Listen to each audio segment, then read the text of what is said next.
from lunch, everyone. In this afternoon session, first speaker is going to be my longtime friend, colleague from UC Davis, Greg Kuperberg, and he is going to talk about hidden subgroup problem for infinite index subgroups. Okay. Thanks super much for inviting me. This won't be.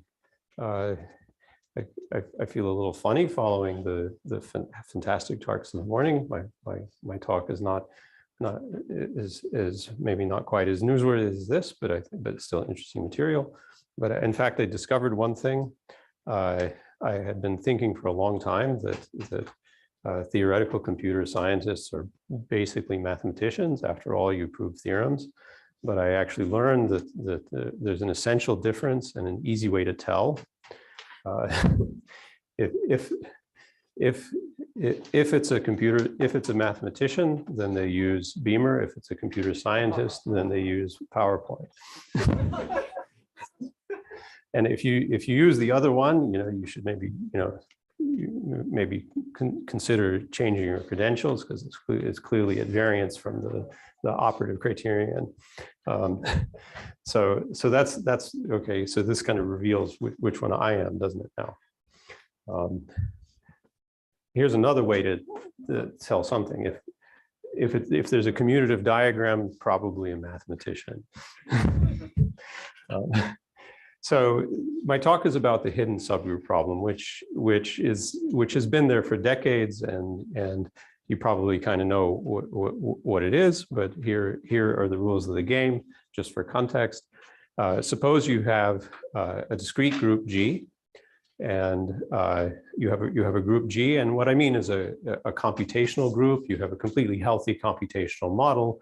Unique names for group elements, fast algorithms for group operations, all that jazz. And X is an unstructured set. And then this function f up here, it's called a hiding function. And it can be computed in polynomial time. Then H is called a hidden subgroup if what this diagram means is that f is H periodic and otherwise one-to-one. So in other words, values of f agree if and only if the inputs x and y differ by an element of H. Okay. And now, since this is an oracular problem, the healthy way to parameterize the complexity of an algorithm for the hidden subgroup problem is in terms of the bit complexity of the output rather than the input. So the input is an oracle, or even if you have an explicit input, it's an unstable parameterization, but you can say polynomial time in the complexity of the output.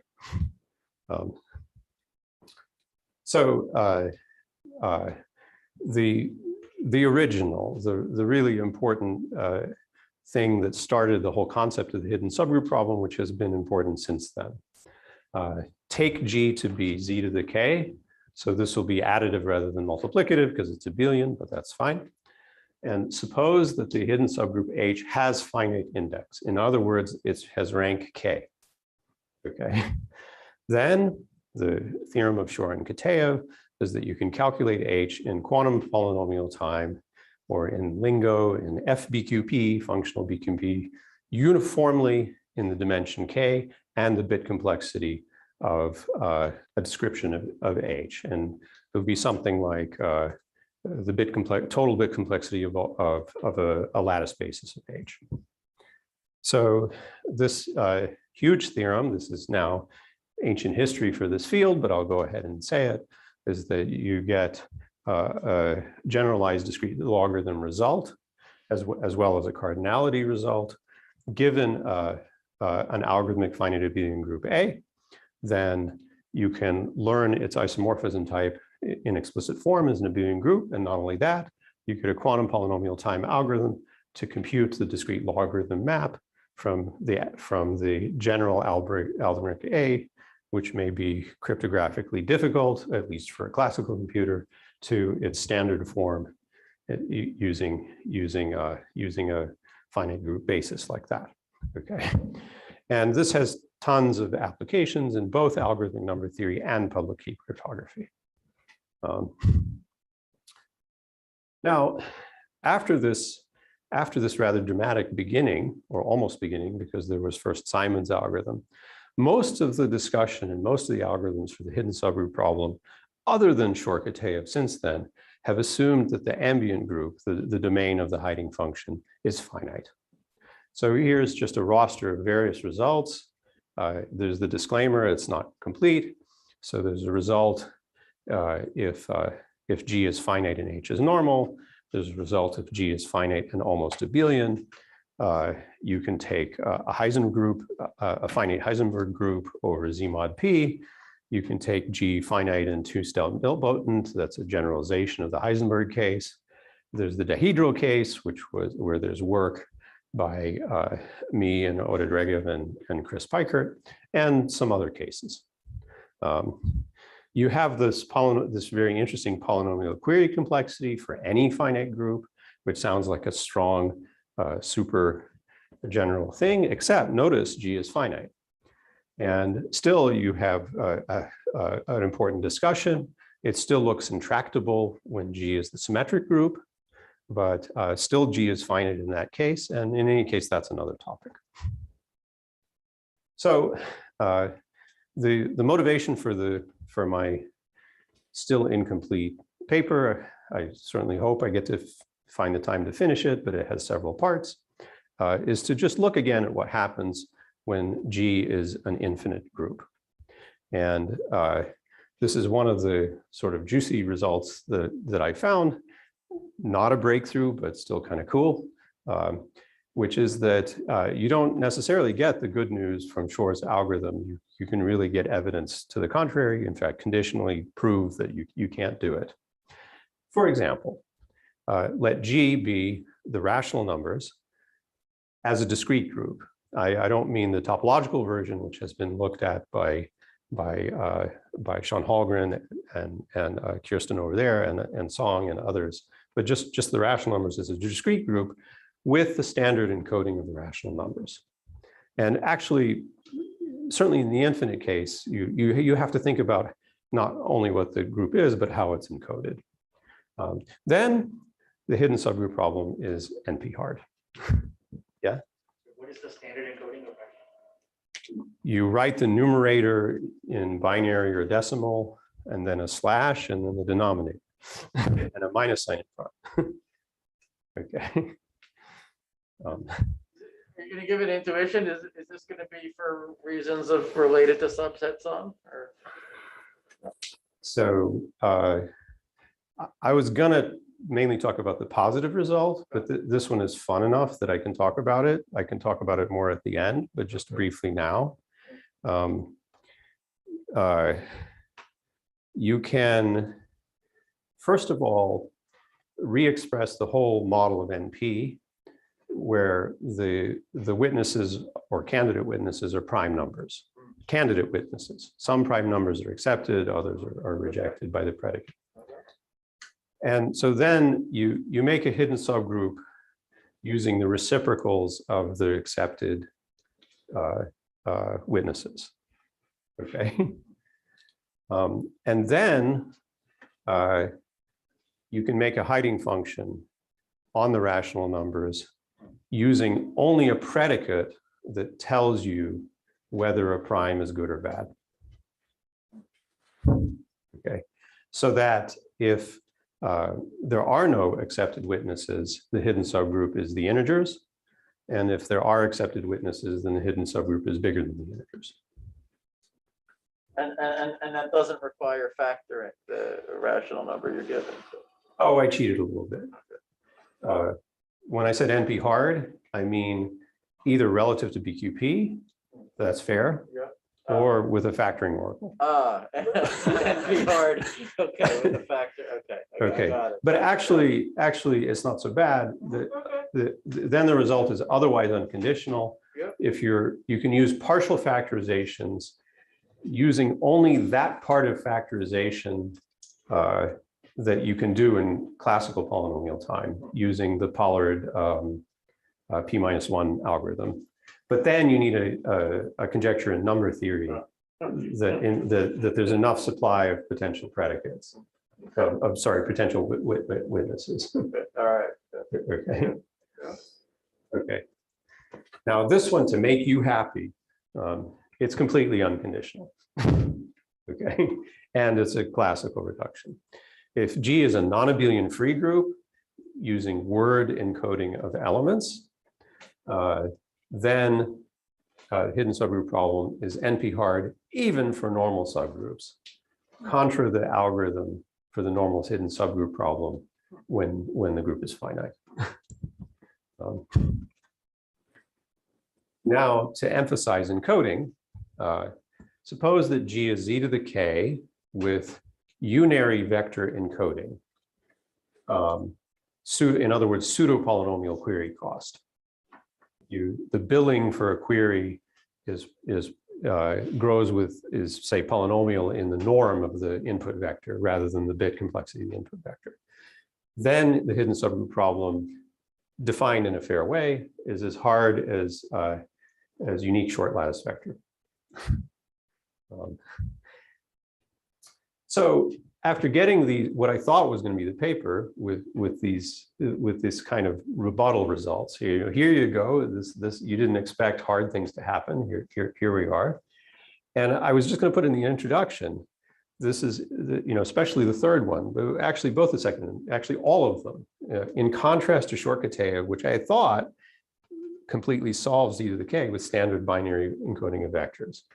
But then I thought, okay, well, if I'm going to cite that, I better go over the papers on this to make sure. And then I noticed the finite index hypothesis, and I noticed that it was really important there in the argument. Because then I was in a panic because nothing finite index happens in any of these counter examples except maybe the third one, but certainly in the first two. So fortunately, I could repair my point and get the positive result.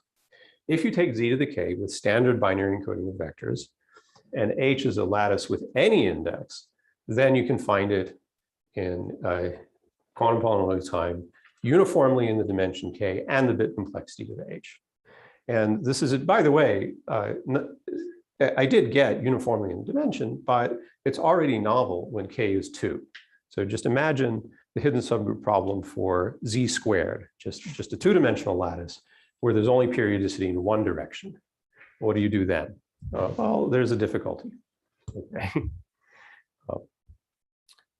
So the difficulty, in a sense, this is a classical talk, not a quantum one. The difficulty, the algorithm begins the same way as Shor-Kitaev does, or at least could, but it requires a new idea for classical post-processing. Well, a couple of new ideas.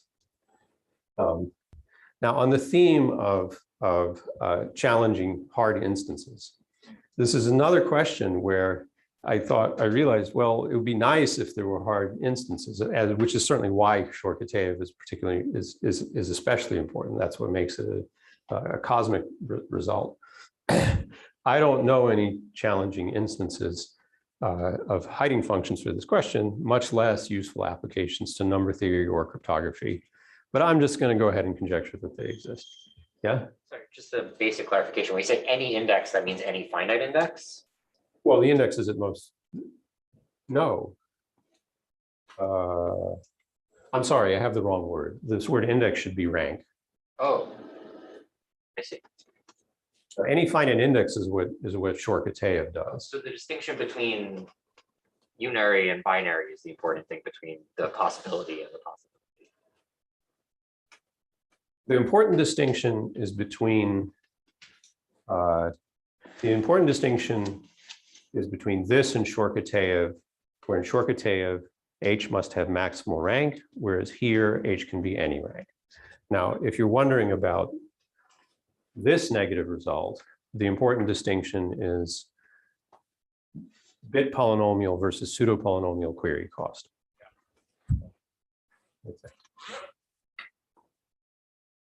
Okay, so in my remaining time, I want to sketch. I want to get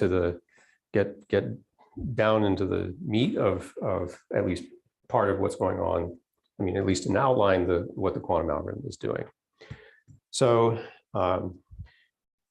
so we suppose we have our hiding function f, and there's some lower rank L. And now I take two parameters q and s, which are enormous. And at least for my theorem, I need q to be more enormous than s. Okay. Now the bit complexity of q and s are moderate. Q and s only take a polynomial number of bits, or 2 to a polynomial in the input parameter size n. But q's got to be bigger than s in order for me to have a proof. And then I want to start with follow a version of the standard quantum opening for this hidden subgroup problem, and to some extent any quantum hidden subgroup problem algorithm that anyone has published. Wait a minute, I've never seen that for hidden subgroup. There's only for infinite groups that this would be a standard opening, right? I mean, the very fact that you have to prepare these Gaussian states. Well, see, I don't know that I actually need S. I need it for the theory. I don't know that the algorithm needs S. I need S for my proof. Fine. Okay. Okay. Okay. The opening is to, in the finite case, start with the constant pure state on the group. Right. In the infinite case, you need a wide state. Right. Yeah. Okay. Okay. Sure. So the state that I choose to work with is wide in two different ways. It's supported on a big box of size q, and I give it a Gaussian taper. Okay. The Gaussian taper is just for my proofs, not for the strength of the algorithm. Basically, it's got to be wide compared to the periodicity that you're looking for. No. Well, you'd be sunk if it weren't. You'd be back in SVP land. Sure. Okay. Okay. But how wide it really needs to be, that's a good question to which I don't have a complete answer, but I can say you can achieve everything in polynomial time. Okay. Yeah.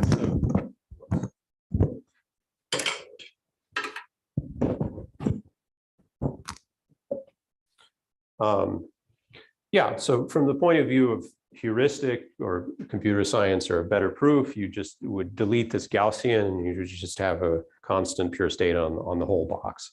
It would probably be better. So apply the hiding function f to this input state in unitary form, classical computation, but in superposition. And then you get the same sum, except also with the input preserved and the output. And as always happens, you do have to use uncomputation to censor the scratch work. You're in trouble for the usual reasons if you don't do that. So then you throw away the output, leaving an input which is a mixed state. You can measure it if you like. The algorithm actually doesn't measure it itself. You can say, let's not measure it and say we did. Let's throw it away and let the janitor measure it, anything like that. But in measured form, it's easier to express it as a pure state. It's a pure state supported on the box. Okay. And then still, this is sort of the usual.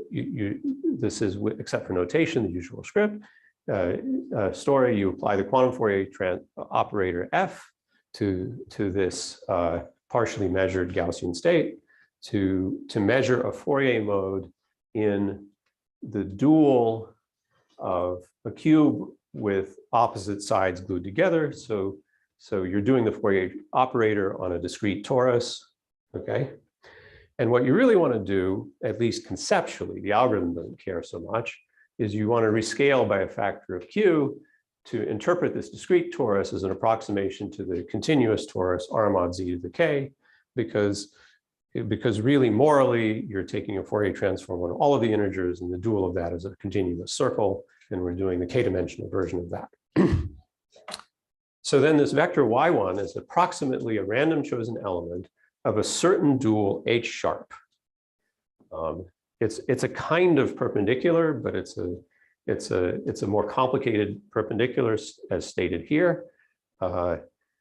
It's the official Pontryagin or Fourier dual to z mod k, z to the k mod the hidden subgroup. It's a subgroup of the torus. And I'm just going to say more explicitly in what way h sharp is perpendicular to the original h. It's those vectors y such that x dot y is an integer for every x in h. Now, since h is a set of a group of integer vectors, this is well-defined mod 1. It's not a well-defined integer, but it's well-defined mod 1 if the coordinates of y are well-defined mod 1, which they are.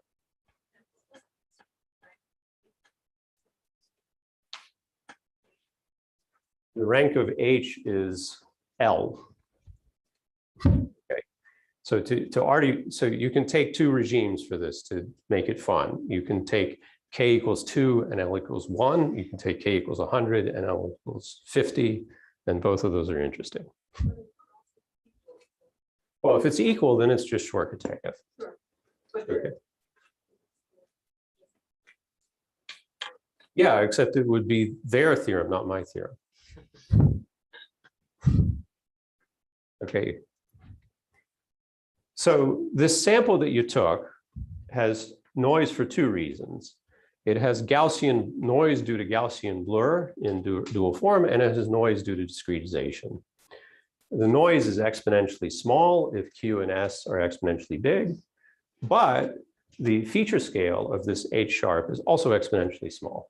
And I think of H sharp in kind of geometrically. So here's a picture. Here are two pictures of what's going on when H sharp is when the dimensions are 1 and 2, or sorry, when the ambient dimension is 2.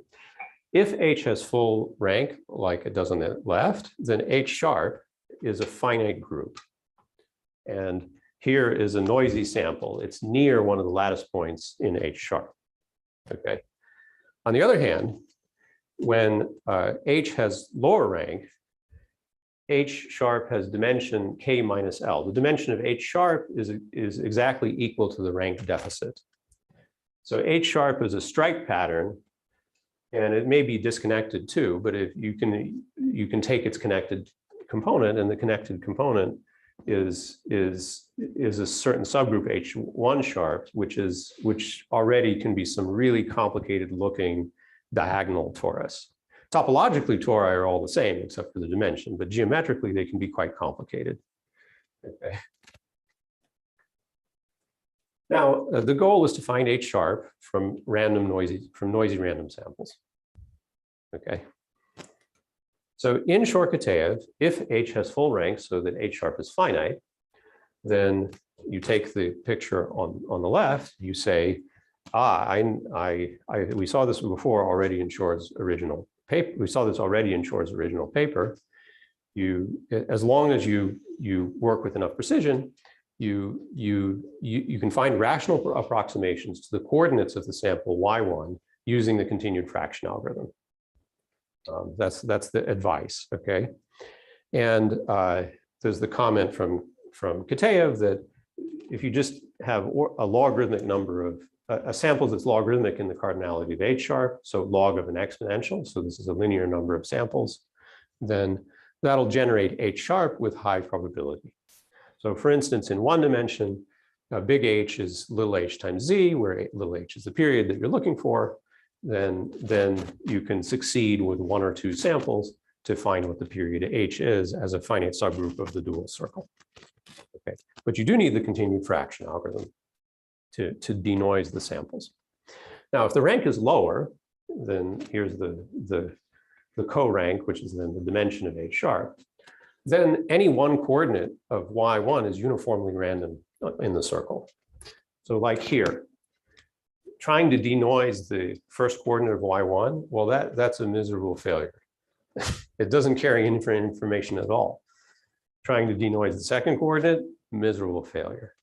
Okay, so you look at this picture, you think, well, of course, you should rotate it and then denoise the coordinates, maybe. Okay, but here's the thing. If you knew the slope of these stripes, you'd be almost done, actually. So you don't know how much to rotate the picture in order to denoise with the continued fraction algorithm. Why only almost? Because you wouldn't know the offset, or? If you knew the slope, Yeah. it would tell you not H sharp, but H1 sharp. So but what it would do is it would reduce the dimension of the ambient group to the Shor-Kitaev case. Oh, okay, okay, Okay. all right. Okay. So that doesn't work, but happily the LLL lattice algorithm does work even in high dimensions uniformly. And part of the inspiration here is actually from early on, LLL was interpreted as an approximate, or not quite perfect performance, but decent, useful performance, high dimensional generalization of the continued fraction algorithm. So a randomly chosen H, but why not? That's exactly an H sharp, almost surely densely generates the connected subgroup H1 sharp. Some multiple of it lands in H1 sharp, and if it's uniformly random, then with probability 1, multiples will make a dense subgroup of the connected subgroup of H sharp. So we look for multiples of Y1, which is only approximately there, that are near 0 by lifting the dense orbit to a lattice 1 dimension higher. So I'm going to write the formulas and then draw the picture. For a lot of the algorithm, using a bit of outsourcing, actually the algorithm works with just one single sample with high probability. That's not necessarily the best thing to do, but it works. So take a single sample Y1 and make a lattice L where the basis in one-dimensional war, the basis is the standard basis, E1 through EK, and Y1 with a displacement of 1 over T in the new dimension, where T is another huge number. Well, it's logarithm than huge, exponential of a moderate number. And T has to be much bigger than the reciprocal of the feature scale of H sharp, but still much smaller than the source of noise S.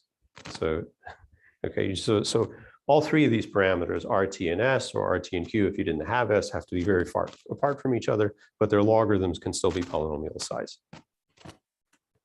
Okay, so then calculate an LLL basis of short vectors of L. So you'll get some LLL basis that way. And the LLL basis is ordered or approximately ordered by length. And we want the first K minus L plus 1 vectors. And what those vectors will do, usually with high probability, they'll approximately span the tangent space of H sharp at the origin plus the extra dimension at R. Okay, plus this one extra dimension, which I wrote. This plus is not mod 2 plus. This is direct sum. This means that there's a new dimension. So here's a picture of what's going on.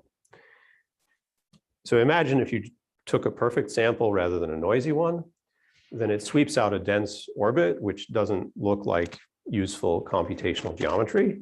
But if you just displace the vector generator in the new dimension and then take multiples, then the dense subgroup can resolve to a discrete lattice in the next dimension. Okay.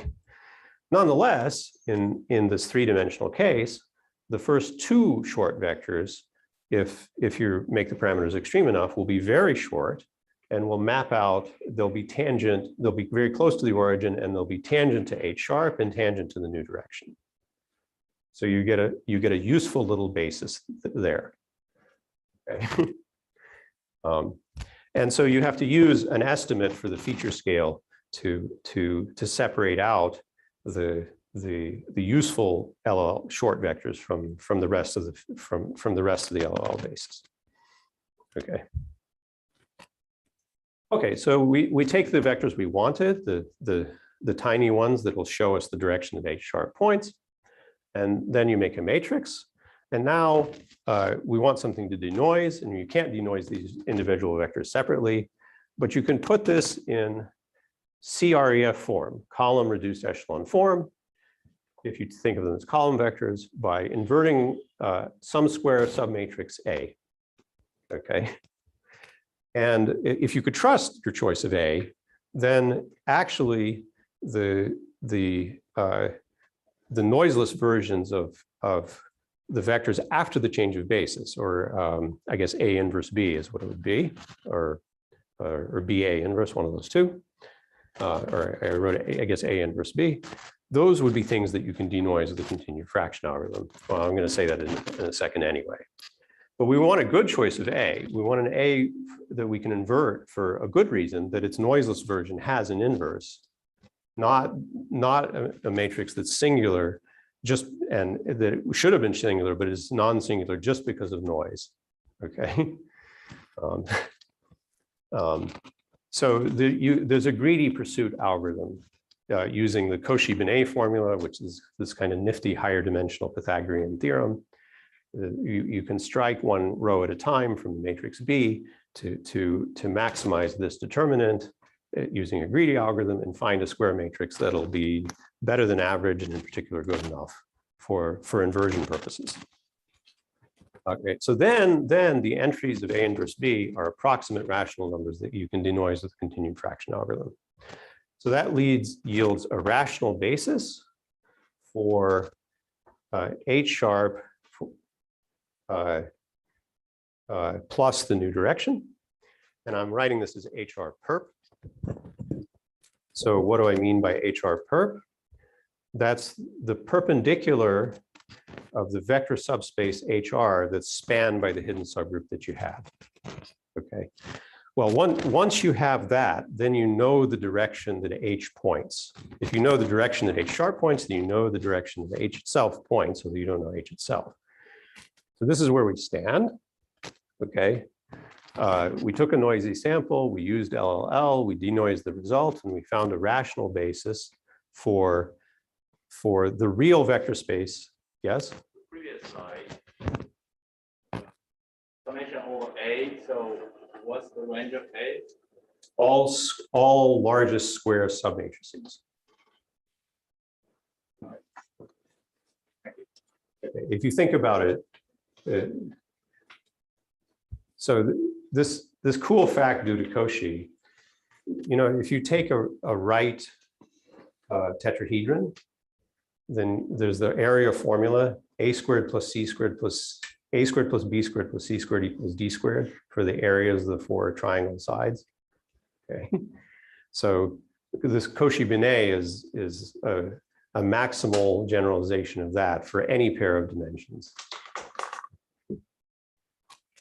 You take the rectilinear projections of any flat shape that's lower dimensional, and you take the sum of the squares, and you get the square of the volume of the result. This is an algebraic form of that. This would also apply to fermions, right? This tells you why fermionic amplitude will be normalized. Anyway. Yeah. Okay. But the relevant point is that, see, what's really going on here is this. Suppose you're in low dimensions and you just want a rational number to describe in just 2 dimensions the slope of that line. So you have 2 numbers for a vector, first coordinate, second coordinate. You want to divide the smaller coordinate by the larger coordinate, because if you make the ratio top heavy, you could be dividing by 0 except for noise. That's what you're trying to avoid. And in high dimensions, it actually takes a strategy to be able to get stable ratios. And you need to invert by a good square submatrix, and you can turn this into a greedy algorithm to find one. Okay, so to finish the algorithm, we can use Smith normal form to find a rational basis to convert the rational basis to an integral basis, not for the original H1, but to all integer vectors that lie in the real or rational span of the original H. Okay, so H1 is bigger than H. Okay, so the original H has finite index in this rational closure H1. So then you can, and here's where I'm outsourcing, we can now finish the whole algorithm by using standard Shor-Kitaev to find H. Okay. All right, so that's the whole algorithm, and I'll just finish with open problems. To keep the proof tidy, I only used one sample, and not just in the talk, but in the paper. You have to be better off. It's clear that you'd be better off with more than one sample, and moreover with a combined algorithm that does the Shor-Kitaev stage together with the new stage, together with a recovery from deficient rank. How many samples? It's not so clear. It depends on it gives you a trade-off between classical and quantum resources, and that also depends on how to do that trade-off depends on the specific complexity of the hiding function. And for that, well, it would be nice to have a challenging index. So that's the second open problem. Is there a challenging hiding function?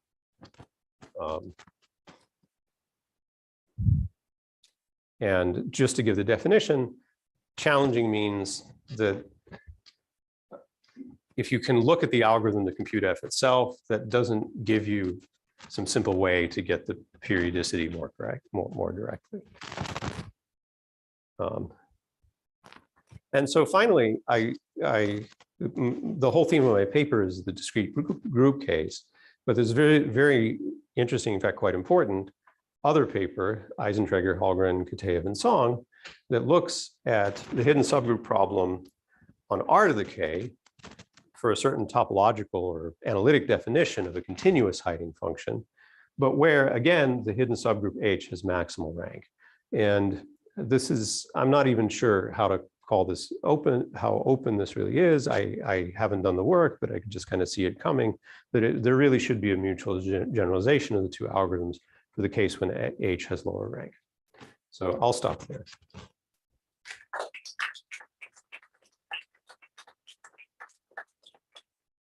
Well, thanks a lot. This seems like a very nice counterpart to the old question that I mentioned of is there a challenging hiding function for Simon's problem?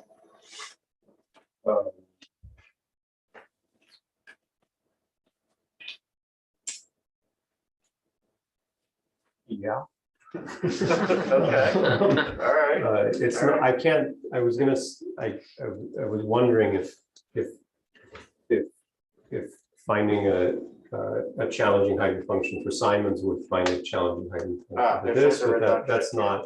I don't see a reduction. Yeah. Unfortunately, I guess. Well, you just call me biased, but really the way that this has been important for the real world is for the post-quantum cryptography project. I mean, the whole topic of the hidden subgroup problem has been the most important for that. And somehow I was hoping for something that looked like algorithmic number theory or cryptography. Yeah. But I guess you could say the same as for Simons. But Yeah. All right. Well, any questions?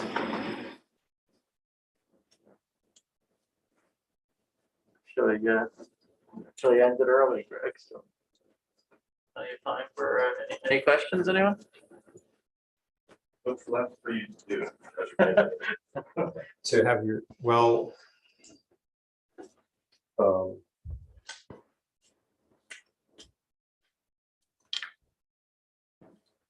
so, well, I need to, I mean, I have one subsection left to write, and I wanted to do something for virtually abelian groups, which are all at the same. It's not as interesting of a result to present, but I wanted to also do something for virtually abelian infinite groups. That means that a finite index subgroup is abelian, which are all going to be at the same level as abelian hidden shift or dihedral hidden subgroup. And then, but. Well, I don't know. I mean, maybe the paper is longer than it should be, but the paper is what it is. So basically, be combining all of this work with the work on the finite non-abelian HSJ. No. It's just that the ideas for the dihedral hidden subgroup You can think of a virtually abelian group as being similar enough to a finite dihedral group that the same ideas apply. That's really what needs to be said in that section. Other questions? Well, if not, then let's thank Greg again.